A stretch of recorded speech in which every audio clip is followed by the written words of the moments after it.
Juriscast, o seu podcast jurídico. Olá, meus amigos entusiastas da inteligência jurídica, sejam muito bem-vindos a mais um episódio do Juriscast, o seu podcast jurídico. Hoje nós vamos falar sobre compliance criminal com uma especialista no tema que tem experiência prática e para isso, meus amigos, fiquem aqui porque esse episódio, assim como os outros, vai ser sensacional. Bom, antes de começar eu quero fazer um agradecimento a você que está sempre aqui ouvindo o Juriscast, nos acompanhando. Muito obrigado. Quero agradecer também ao curso de Direito da Univille, que faz questão de apoiar todas as discussões jurídicas que acontecem aqui no Juriscast e no Debate Legal, ao vivo, toda quarta às 17 horas. Muito obrigado pelo curso de Direito da Univille por incentivar discussões jurídicas de tanta qualidade. Tudo bem? Por fim, quero pedir que se você estiver gostando, quiser saber mais sobre o tema, quiser sugerir algum tema, por favor, faz aí um comentário onde quer que você esteja ouvindo esse podcast. E se você, além de ouvir, você quer conhecer os nossos rostinhos, saiba que estamos no YouTube. Sim, estamos no YouTube, você pode conhecer o meu rostinho e o rostinho da nossa convidada, doutora Bruna Degani, que vai falar conosco sobre compliance criminal. E para isso, vamos apresentá-la, né? Seja bem-vinda, ela que é advogada graduada pelo CESUSC, pós-graduada em Direito do Trabalho e Processo do Trabalho pelo IBMEC, especialista em Gestão de Departamentos Jurídicos pelo INSPER.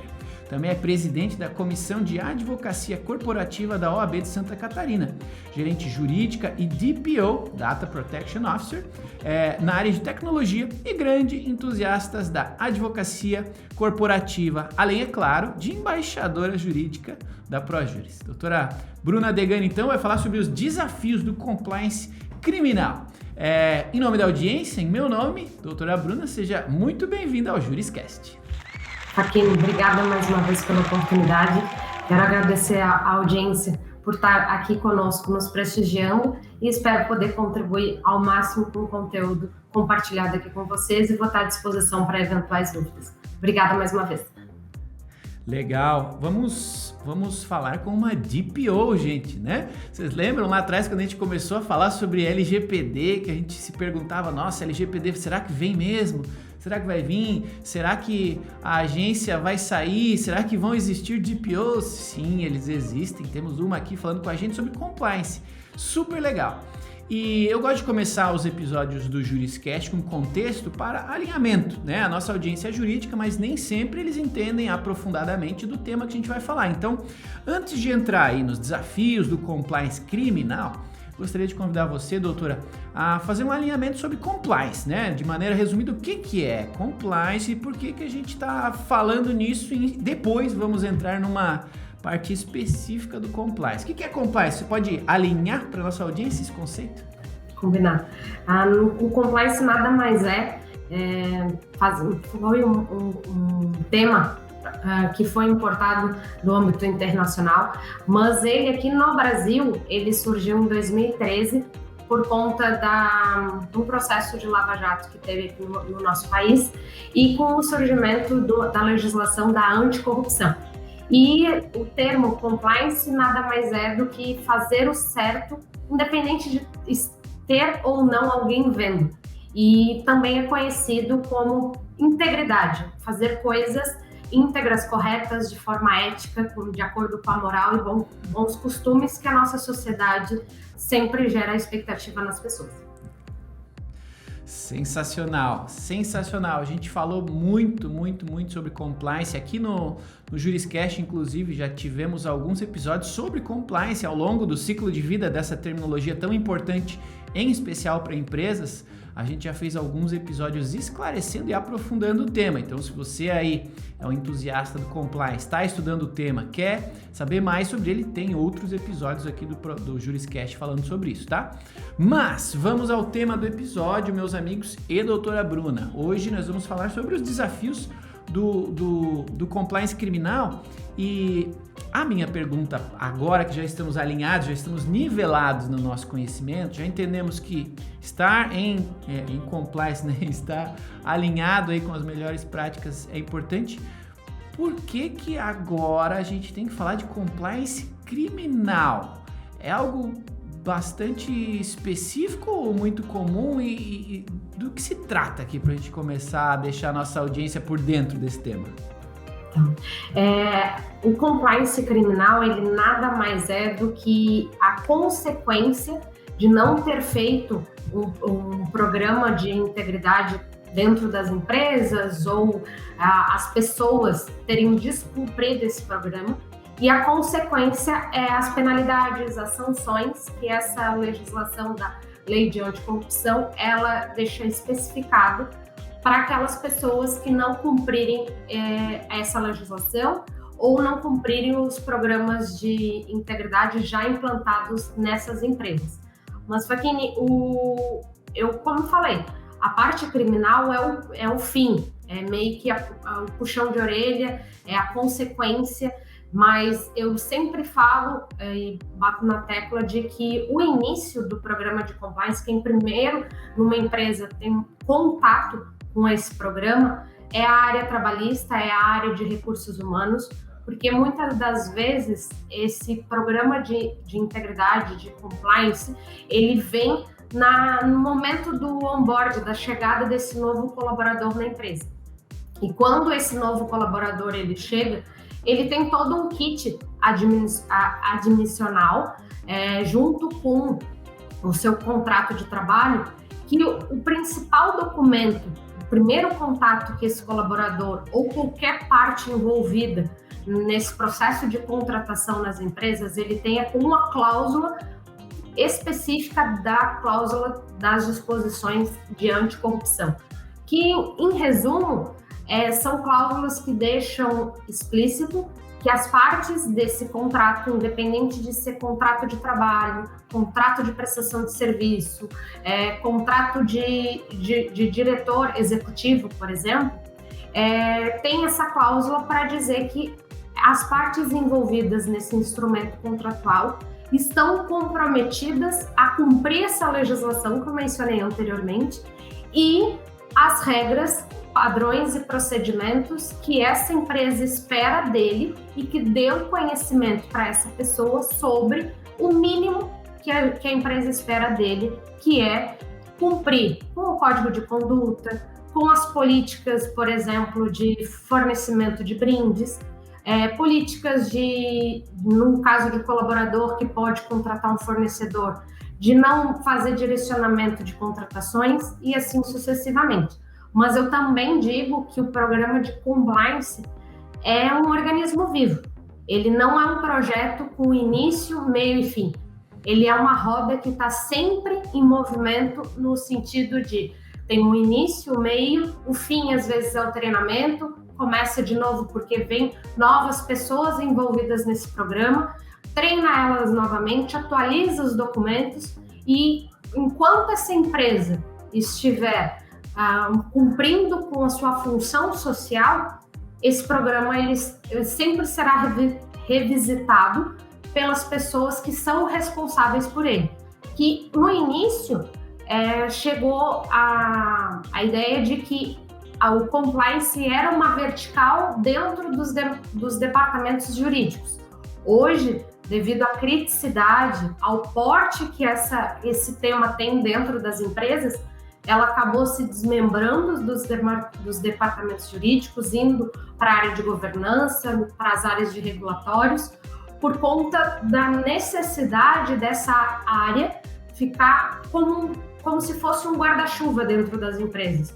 Não como fiscalizador, mas sim como um departamento que zela pela empresa, seja sua marca, seja seu negócio, seja pelas pessoas, porque a consequência, como eu falei, é o tema do nosso encontro de hoje, que é a penalidade, a sanção, mas o principal é o vexame, a perda de credibilidade que essa empresa e esse colaborador, esse prestador de serviço pode gerar para ele na questão de perda de credibilidade no mercado. Boa pergunta. Para você ver, eu tinha uma opinião, um entendimento diferente, né? Ou no mínimo limitado. Você citou bons exemplos, né? da área trabalhista, da área de RH de empresas que já têm interação direta com preocupações e rotinas do compliance criminal. E na minha mente eu imaginei o quê? Poxa, por conta aí da lei anticorrupção, apenas empresas que lidam com licitações, que lidam com a relação entre entes públicos é que devem se preocupar com isso. E me parece que não. Você acha que a preocupação, cuidado aí com o compliance criminal é aplicável a todo tipo de empresa ou tem determinados tipos de setores, determinados tipos de empresas com determinadas características que precisam atentar mais a esse tipo de cuidado com relação ao compliance criminal? Hoje as empresas de grande porte são as que mais dão atenção a essa área. Por que eu digo isso? Por conta da descentralização, na questão de não conseguir garantir a cultura da empresa em todas as suas áreas devido ao crescimento que ela teve, que gera a necessidade de treinar os colaboradores, os prestadores de serviços, diretores, investidores, sempre quando há necessidade, ocorre esse crescimento. Mas eu entendo que independente do tamanho da empresa, independente do segmento, independente das áreas de negócio, não é só porque vende para governo que precisa ter esse programa implantado, mas principalmente é de pequeno que a gente consegue plantar essa cultura de fazer o certo e quando chega num porte maior, com mais de 500 colaboradores, esse momento já faz parte da cultura, já é um organismo vivo na rotina daquela empresa. Então, independente do tamanho, em resumo, e independente do segmento, é importante ter esse programa sempre girando dentro da empresa. Olha só, você iniciou aí a sua fala comentando, né, os colaboradores, investidores. Eu estava aqui justamente pensando sobre toda empresa, além de colaboradores, né?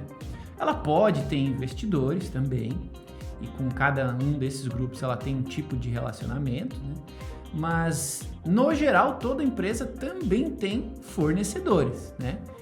Assim como colaboradores, é quase inevitável uma empresa não ter nenhum tipo de fornecedor. Então, a minha pergunta você já deu alguns bons exemplos com relação a como que a gente se protege, né, ou como que a gente aplica aí boas práticas de compliance criminal na relação com os colaboradores.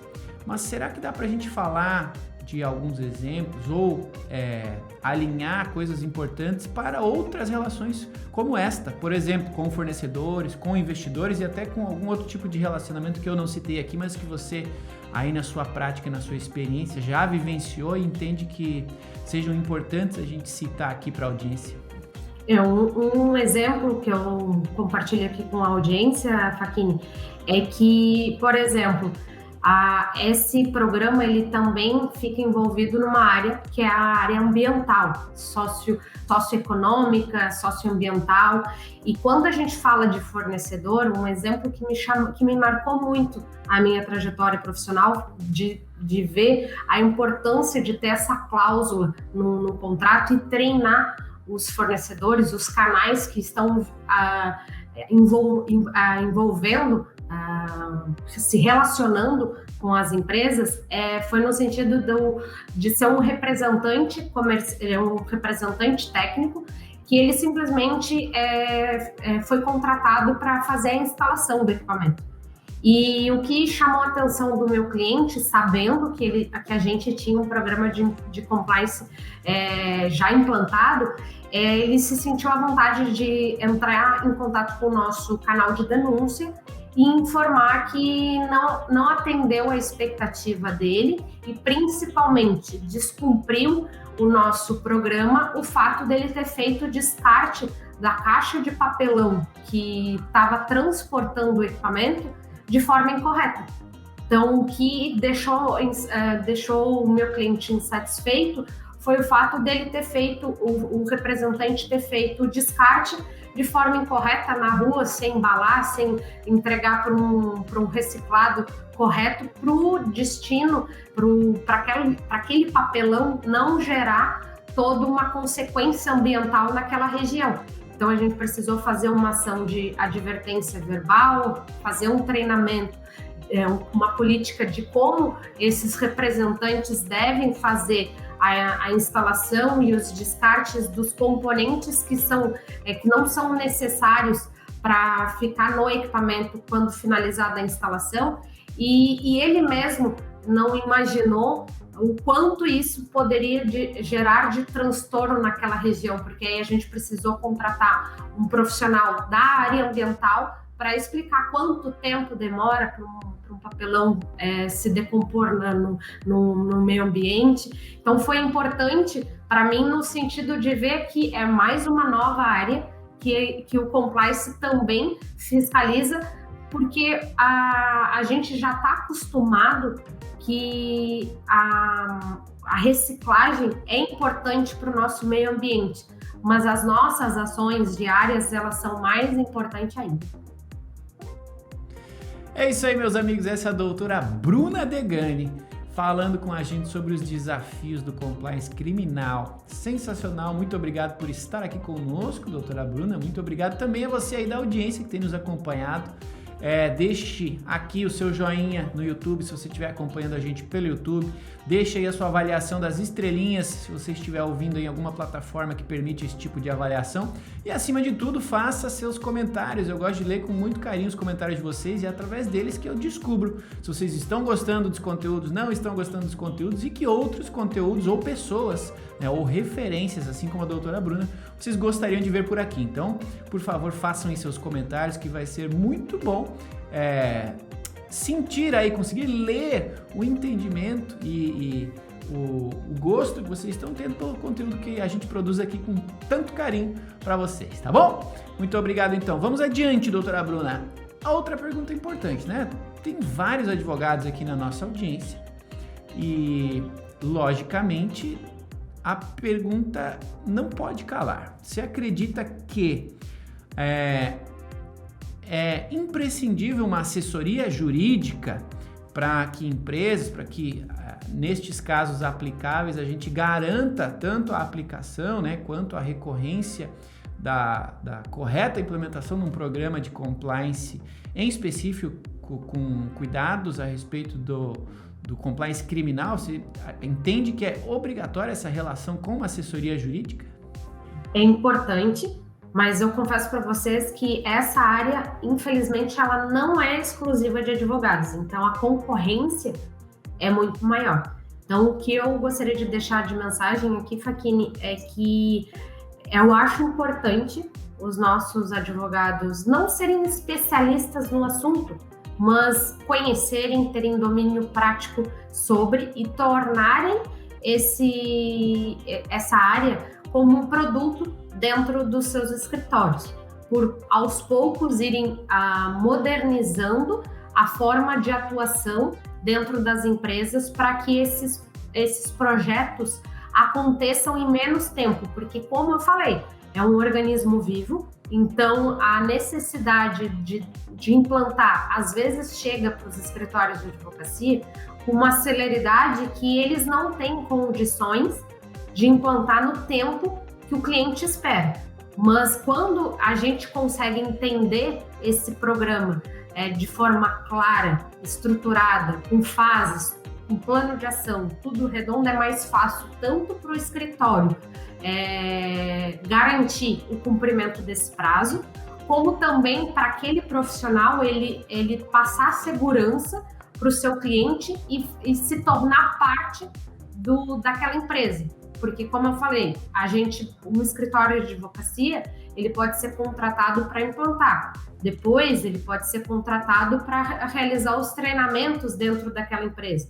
Depois, ele ser responsável pelo canal de denúncia, receber as denúncias das pessoas que estão envolvidas naquela empresa. Então, a probabilidade dele ter essa empresa sempre como cliente para atender essa área de compliance, que muitas das vezes, por não ter esses escritórios de advocacia com um projeto, com um produto tão redondo, tão estruturado, faz eles preferirem ter uma área de compliance interna porque aí permite aquele profissional, permite aquela empresa ter esse profissional exclusivo, fiscalizando, vendo o dia a dia da empresa. Legal, eu vou fazer a mesma pergunta, só para você confirmar ou complementar, vamos ver. Mas é que você já falou algumas coisas muito legais a respeito de uma pergunta que eu sempre gosto de fazer aqui no Juriscast, porque tem muita gente que vem ouvir o Juriscast para aprender mais sobre um assunto, às vezes até para começar a trabalhar com este assunto. E eu sempre gosto de fazer uma pergunta: como que ganha dinheiro com isso? Como que advogados ganham dinheiro com isso? Então, a assessoria jurídica, que foi o tema da minha pergunta, sem dúvida é né? Se o escritório, se o advogado tiver conhecimento para prestar assessoria jurídica na implantação de um programa de compliance, em especial que toque também a parte criminal do programa, perfeito, dá para ganhar dinheiro com isso. Como você falou, é difícil virar especialista, mas dá. Você citou outros 2 exemplos, né? Fazer treinamento, fazer alguma outra atividade relacionada ao plano. E voltando então agora para a minha pergunta original, tem alguma outra forma de advogados que estão nos ouvindo aqui pensarem: poxa, estou aqui ouvindo um podcast de compliance criminal, se eu quiser trabalhar com isso, dá para ganhar dinheiro e o que eu tenho que fazer? Você tem alguma dica específica para dar para nossa audiência ou os temas que você já citou anteriormente são aí a base dessa atuação? Não, Facchini, eu complementaria a minha fala anterior, porque tem várias formas de precificar esse serviço, esse produto. Por que eu digo que tem várias formas? Porque dependendo do porte da empresa, é mais fácil para o advogado ele fazer um escopo de proposta mais enxuto. O que eu quero dizer com isso? Trabalha com as áreas principais da empresa, área comercial, trabalhista, produção. Estruturou redondo nessas áreas, depois avança para as outras que tem uma quantidade de colaboradores menores, porque aí permite uma carga horária de treinamento, que seria o segundo serviço, menor, permitindo com que a empresa consiga ter um respiro no sentido de investimento para a implantação desse programa. Bruna, não gosto de trabalhar dessa forma, ou é tudo ou é nada. Aí é trabalhar por fases. Entregou a fase 1, montar os documentos. Entregou a fase 2, que é a divulgação dos documentos, seja por e-mail, seja para a área de marketing, para publicação no site, seja depois a próxima fase, os treinamentos. Beleza. Bruna, a parte de canal de denúncia, que é o momento da fiscalização. É igual um ciclo de PDCA, que tem, tu começa, o meio e o fim. O fim seria a área de o canal de denúncia, no sentido de receber as ligações, os e-mails. Se o teu escritório fez um programa de compliance redondo, a probabilidade de receber uma quantidade pequena de denúncias é grande. Então, tu consegue dar uma reduzida na precificação desse serviço. Mas o principal é o advogado ele vender que ele é o parceiro daquela empresa e não simplesmente um prestador de serviço. Por quê? Muitas das vezes as empresas elas preferem terceirizar para os escritórios de advocacia, não apenas pela especialização dele, e sim por não ter mão de obra, capital humano interno para operacionalizar. Então, os escritórios de advocacia, eles precisam entender que muitas das vezes eles vão ter que entrar dentro da empresa, ter um olhar crítico, clínico de determinadas situações, para que tudo isso, o advogado, ele consiga dar vida para aquele documento. Quando eu falo aquele documento, é um código de conduta, é uma política de disponibilização de brindes, por exemplo, para que não seja só um documento simples, que é fácil encontrar na internet, pode cumprir as fases do programa, mas a importância de ter esses documentos é que eu falo para vocês. Um exemplo foi, eu consegui uma ação trabalhista importante aqui da empresa, podendo justificar que determinado colaborador ele descumpriu o código de conduta, por isso que a empresa tomou determinada ação. Então, se eu não tivesse tido o olhar clínico no momento da revisão daquele código de conduta, talvez eu não teria tido um êxito tão efetivo nessa ação trabalhista. Então, a mensagem, Facchini, que eu queria deixar para os advogados é se sentir que o escritório de advocacia dele, independente do programa, do serviço que ele está fazendo para a empresa, ele tem que ter o diferencial de ser parceiro, e não só aquele que fechou uma proposta de honorários, entregou o documento que precisava e finalizou a atividade. Maravilha, tá aí, meus amigos. Se vocês não tinham ideia de quais produtos colocarem aí na prateleira do seu escritório, agora já tem umas dicas aí com a doutora Bruna, ó. Já deu o caminho das pedras, viu? Bom, o tempo voa, minha amiga, e eu tenho duas perguntas para fazer. Uma que está na pauta e uma que não está, mas está no título. Se a doutora Bruna, né, pudesse escolher ou elencar os desafios do compliance criminal, ou alguns deles, ou até para ajudar mais a nossa audiência, os principais desafios. Considerando tudo isso que a gente falou, tem bastante coisa para fazer, bastantes cuidados a serem tomados, mas na sua visão de especialista e que já vive isto na sua realidade, né? Quais são os desafios ou os principais desafios para quem está lidando ou vai lidar ou precisa lidar com o compliance criminal? Eu digo para vocês que o principal é a mudança de cultura. É fazer com que o que está escrito aconteça sem a necessidade de revisitar, no sentido de dizer para o Facchini, volta lá no código de conduta e dá uma olhada, porque a atitude que tu está tomando, acho que não está correta no capítulo tal. É nesse sentido de fazer com que todas as partes envolvidas no dia a dia daquela empresa, elas saibam da importância de cumprir aqueles documentos. E para isso tudo acontecer, é motivar as partes a fazer os treinamentos. Eu falo partes, tenta imaginar eu colocar 7 diretores, uma agenda super restrita para fazer treinamento de compliance, ouvindo o advogado falando sobre legislação. Eles acham perda de tempo no início, agora eles acham muito importante, porque eles conseguem estar sempre atualizados, e hoje o alto escalão da empresa, quando eles vão para uma reunião que só tem investidor e estão atualizados sobre a importância de ter esse programa implantado na sua empresa, eles veem que é um diferencial competitivo.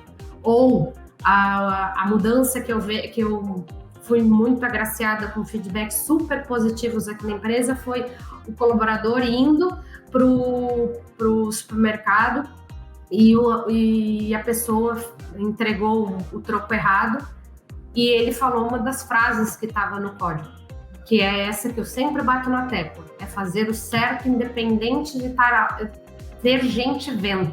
E ele replicou. Então, o principal desafio é fazer com que aquela fama do jeitinho brasileiro seja extinta. E hoje eu digo para vocês, o que me motiva sempre estar atualizada nessa temática é que o pouco que eu faço hoje, aqui no meu universo, que é a empresa que eu estou atuando no momento, eu vejo que eu posso atingir várias áreas, várias pessoas, e o quanto é gratificante isso está acontecendo dia a dia. Porque não é porque a Bruna está pedindo, não é porque a Bruna está vendo. Eu estou fazendo porque eu sei que é certo.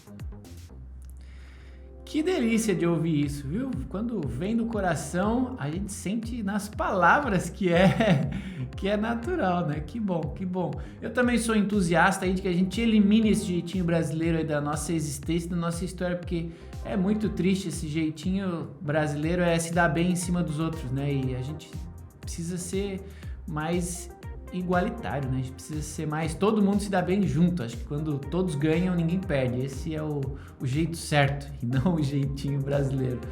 Que bom, a gente está alinhado. E você falou sobre boas práticas aí, de coisas legais que você tem feito, que tem dado ótimo resultado. E eu tenho já para mim, não é de hoje, você como uma grande referência neste tema. E eu gosto de terminar os episódios do Juriscast pedindo para referência, que aqui está, para nossa convidada de hoje, doutora Bruna, que é uma referência no tema, que produz conteúdo sobre isso.